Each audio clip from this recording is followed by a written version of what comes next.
max mek demokrasia ni be ni jatelo ma in opposition kata man government nyalo bet piny kendo nyalo go mbaka ma ji winje.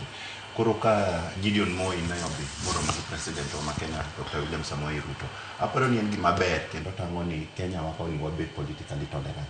To moloyo mano gin jo Kenya achiel mano kaka Newton owacho. King'iyo joka Moi gi joka Ruto ne gin jo mosiepe kata ndalo machon ka jaduong' Moi ne nitie.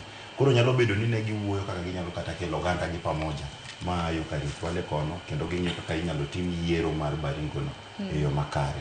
To kata king'iyo demokrasia mosetegno kaka piny mar UK, piny mar United States of America, ineno ka kata South Africa mwalo ka kinde ka kinde jotelo jabet piny to gibedo gi mana mbaka ni ere kaka wanyalo miyo pinywa kata kaka oganda ochore mbele. So aparo ni it's a step in the right direction ka jotelo nyalo bedo piny kamano to ji goyo mbaka. Akina ugwiri nene omachal nade nikech malingling jomoko bende nene ka gima samoro Ruto dwaro mar mondo mi Gideon Moi koro owe laro kom mano mar Senate kaunti ma Baringo mar mondo mi owe ne jayudie gi mamoko mar mondo mi lar kom kamano. Erokamano. Mana kaka